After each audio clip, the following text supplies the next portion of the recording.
I want to welcome everyone here to Harper Woods High School. My name is Davion Weatherspoon. I am a senior student athlete, and it is an honor to be here with you all. I want to give a special thanks to our devoted superintendents, Mr. Stephen McGee, and our Diligent School Board members, and lastly, the superior leadership from our principals, Ms. Wilhelms and Mr. Hancock. I also want to extend a special welcome to our guests, Lizzo, Lieutenant Governor Kilgris, and Caprice Jackson. Our community is very excited and honored to have you here with us tonight. Ms. Jackson, please take it away.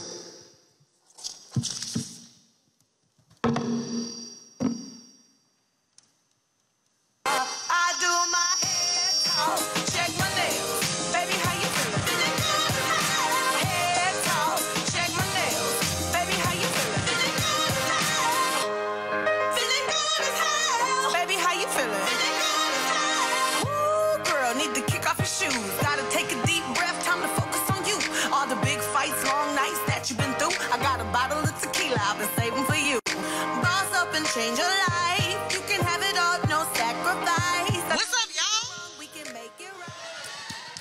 I heard y'all got a homecoming game tonight, or a homecoming. Y'all excited? Yeah? Take this mask off. Oh, sorry. Oh, God. No, it's quite all right. It's quite all right. Well, good evening, everyone. I am so happy that you all are here. We are so happy to have Lieutenant Governor Gilchrist as well as Lizzo. So can we give another round of applause for Lizzo?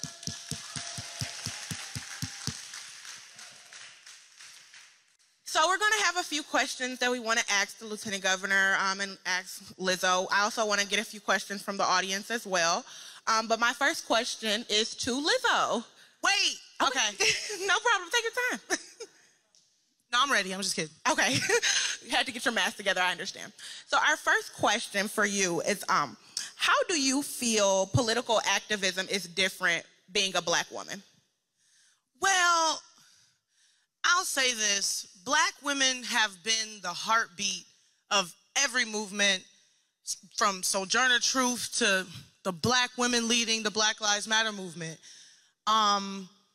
We are at the bottom of the privileged totem pole, though. But yet we always raise our voices first to defend people and their rights. It's a unique place to be. It's a unique perspective, but I'm so proud to be a Black woman and an activist, because when I'm loud, they hear this mouth. Say that. Period. Baby. Yes, I totally agree. Well, thank you for that. Lieutenant Governor Gilchrist, my question for you is, at what point did you feel that it was important for Black youth to be engaged in politics? First of all, this is exciting to be here, y'all. This is an important moment in the biggest year of all of our lives. So I just want to thank you for putting this together, Caprice. Thank you, Lizzo. This is so dope to be here with you at Harper Woods. It's always important for young Black people to show up. Because the truth is, while she talked about Black women being the heartbeat of a movement, when you think about every movement for justice and rights in the history of this country, and frankly, across the world, they are always led by young people. Like, the soul of our values always comes from young people. Young people we have just like the moral authority to talk about what's wrong today and what can be right tomorrow. So in this election, I'm excited because more young people are going to vote in Michigan than have ever voted before in our state. It's easier to vote this year. It's easier to register to vote than it ever has been. And I found it inspiring. You know, as a kid, look, I'm from the east side of Detroit. I'm excited, no doubt.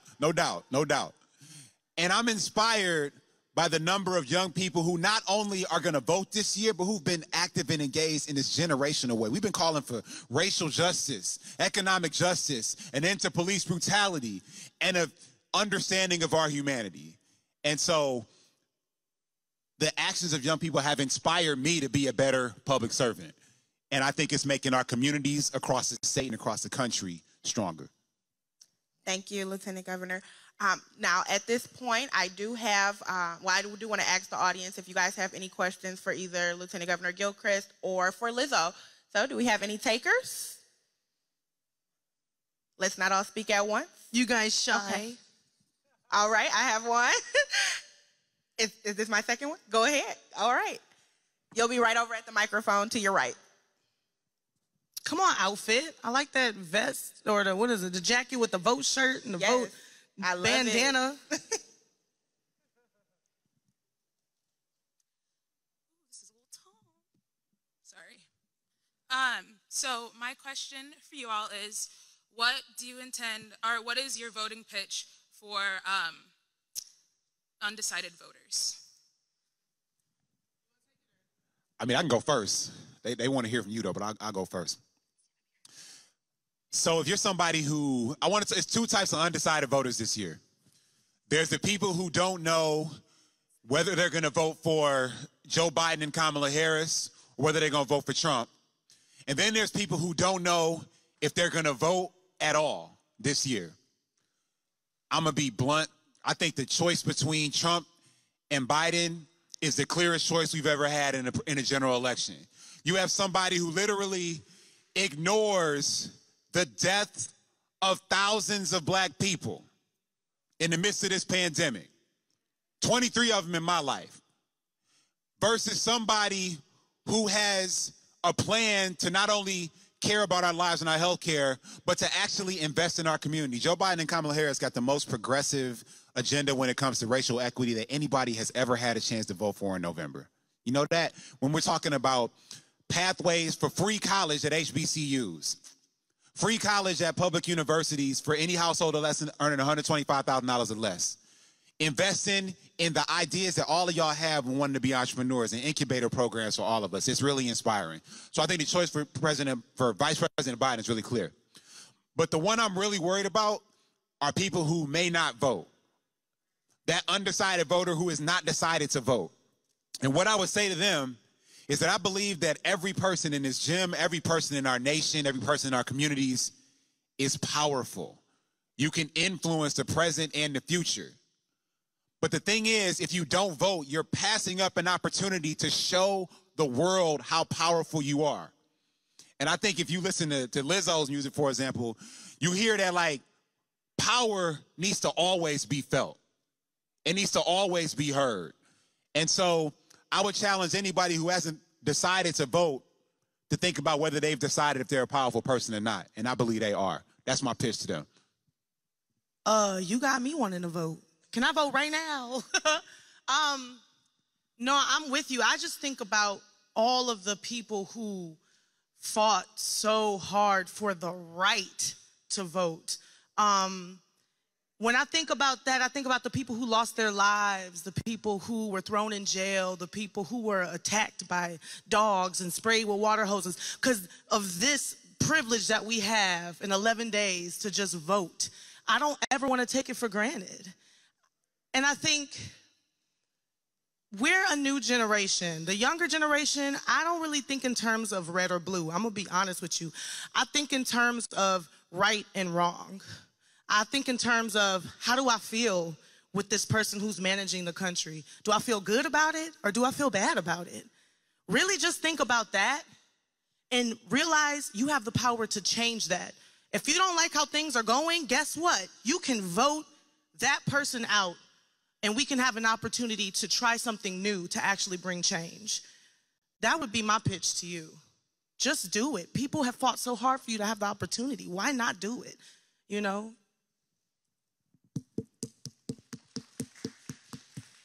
Thank you. I think we have another question from the audience. Good evening, everyone. Hope you all are having fun in Michigan. So why do you feel like this election is so important to vote, particularly this one? Why isn't it?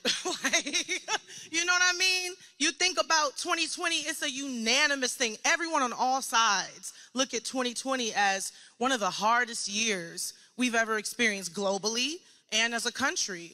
And a lot of that has stemmed from the way the current administration has handled our lives, policies, laws, the care and the lack thereof of them. And I think all of this is kind of mounting. Every protest you went to, every march you participated in, every social media post that you've done, every tear you've cried for someone who's lost a life, take that to the ballot box. This is our time to actually, when you're sitting at home and you're like, I just wish they would hear me. I wish they knew what I thought. I wish they could hear my voice. This is the time to do that. Your vote is literally your political voice.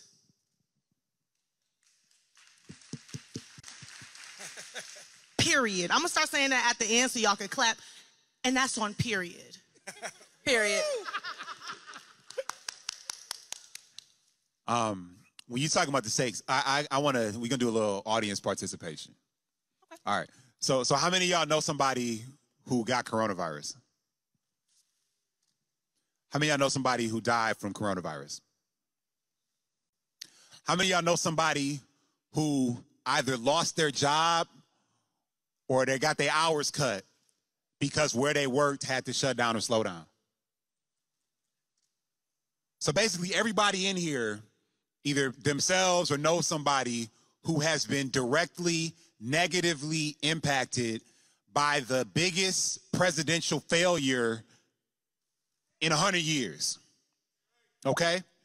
And the reason that happened is because, straight up, like the president didn't take it seriously, right?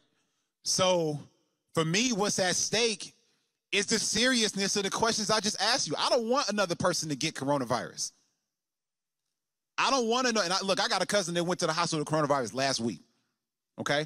I don't want another person to pass away. I don't want another person, particularly another black person, to have to get their hours cut like 40% of people in Detroit happen. I don't want another black-owned business to have to close its doors and potentially not reopen. That's about today. And if we make a choice to vote tomorrow, which you can in Michigan, like you can go vote tomorrow. And if we do that, we are voting for a better tomorrow. We can vote tomorrow for a better tomorrow, for a chance at success and a chance to pursue our happiness. The stakes are so high. And yeah, we have some serious long-term things to think about and to vote for. And I think that Vice President Biden, I think that Senator Kamala Harris, they actually care enough to work with us to put in place plans to make those things happen. That's what's at stake. That's why this election is so important. That boy good. That boy good. And that's on period as well. That is on period. Yes. Now, Lizzo, I do have a question for you. Oh, my God. How can you use your platform, and why do you think it's important to use your platform when it comes to this election? How, you mean in general, like how can one, or me specifically? You. Oh, me. Hey, girl. Well, it wasn't difficult for me to make that decision. When I see something, I have to say something.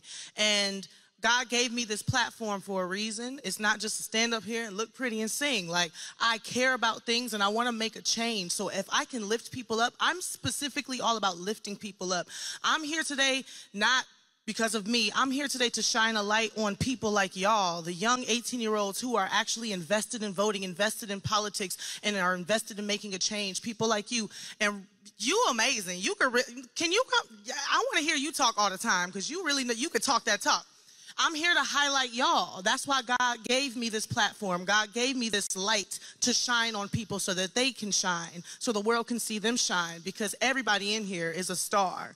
You're a star for this country. You're a leader for this country. And I'm here as a testimony to you that if I can be here right now, you can do anything, period. I don't know why I went there, Jesus. Hey, period. Can I say something on that real quick? Because look, this is an example of somebody who is not selfish with their leadership. You know what I'm saying? Like you saying you want to come here because people pay attention to you and you want them to pay attention to everybody else. That's really inspiring. And I would just say that everybody has a platform. Hers is real big, right? But everybody has a platform that I think that we have a responsibility to use. And so I would just ask, if not challenge y'all, there are people you can influence. Like all of us. Is somebody that we have saved in our phone who like needs to hear from you about why they need to vote, why they don't need to be an undecided voter, right? You can motivate them. You can inspire them. Use your platform to do that. So I think you went into my next question, and this was to you, Lieutenant Governor. I really just wanted to know, how will you, or how do you get your friends and your family involved to vote? I mean, I'm more than sure the Gilchrist family is all ready to vote, but how do we get other people involved as well? Yeah, I mean, I think it starts with just like talking about what's real. Like I'm a engineer, like I'm a problem solver by training. I believe in talking about things in a really practical way. And so voting is an active participation in leadership. And so with the talk I'm having with my family members or those who are just turning 18 in my family, et cetera, is just like, do you want to have a seat at the table of decision making? Like, most people don't want things to happen to them. They want to make things happen. Like non-voters, like things happen to non-voters. But voters make things happen. Voters decide who is in leadership. Voters decide what policies get implemented. And so the challenge that I put to people is just like, you know, do you want something to happen to you? You want to make something happen. And that usually works. Well, that wrapped up my last question. Lizzo, Lieutenant Governor Gilchrist, I thank you so much for taking the time out of your day. Actually, you know what? I have one more question, and then I'll get to my speech. Go ahead, sir. Thank you for your time. My question is, and you've addressed a couple of my concerns, but how do you address voter apathy amongst the beleaguered who have continuously supported the Democratic Party and may be socially liberal but fiscally conservative? I feel like a lot of posturing is going on in these debates and what have you, but there's no tangible solutions being offered. And if there are, which are some, how can we ensure that they will be enacted on our behalf, speaking as a black voter who has never voted Democratic? You can go ahead, Lieutenant Governor. All right. So I appreciate that question. There's a lot of people, especially it's a lot of black men who have this question. And this is something that I care really deeply about, not just because I'm a black man. Let's be really real. So let's look at COVID-19. This is something that's hit black people harder than it's hit any other community in Michigan. We make up 14% of the population, and in April and March, we were 41% of people who died. Okay? That's real. Every week, every day, you get a text message, somebody passed away. So the question is, what can people in leadership do to respond to something immediate like that for people dying every single day? So in Michigan, we have Democratic leadership. Our governor, Gretchen Whitmer, who's fantastic, just in case y'all ain't know. So, and I'm her lieutenant governor, her partner. We also have a black woman named Jonette Caldoun, who's our chief medical executive. We got the most diverse leadership team in the country that is leading our coronavirus response. And because of that, we actually prioritize as a state responding to the needs of black people and communities of color in this pandemic in a way no other state has. What does that mean? We have made sure that testing has gotten to black communities. President Donald Trump decided not to do that actively. They didn't want people to get tested, which is the front door to treatment. President Donald Trump designed a program to help small businesses, 40% of black businesses that have had to close during this pandemic, but that they couldn't access. They couldn't access because they didn't have a banking relationship. How many black businesses do you know that didn't start with a bank loan? But that was the way you got black business. But in Michigan, because we Democrats approach things differently, we set up grant programs that were designed specifically to help those smallest businesses. Because I don't know about you, like my barbershop didn't have a bank loan, but he got a grant from the state of Michigan to be able to make something happen and work. We made that testing available. We made financial support available. We also provided for the people who've been working this whole pandemic, bus drivers, people working at the grocery store, nurses, utility workers. Those are more likely to be people of color and more likely to be black people in Southeast Michigan and Metro Detroit. So we said that not only should they get extra hazard pay for being frontline workers, but we also said thank you and are the only state in the country that said, because you've been working every day, We're going to give you a tuition-free pathway to continue your education. Training, job training, certification, community college, or the beginning of a 4-year degree. That's what Democrats do for people. What do Republicans do for people? They wait for them to die. That's the difference. And that's what we see, and that's what we will see when we're talking about a President Joe Biden and Vice President Kamala Harris, not a President Donald Trump and a Vice President Mike Pence, who was in charge of the national coronavirus response that has been the biggest failure on the globe. That's the difference, and that's what we're going to do. Let's give it up for that great response.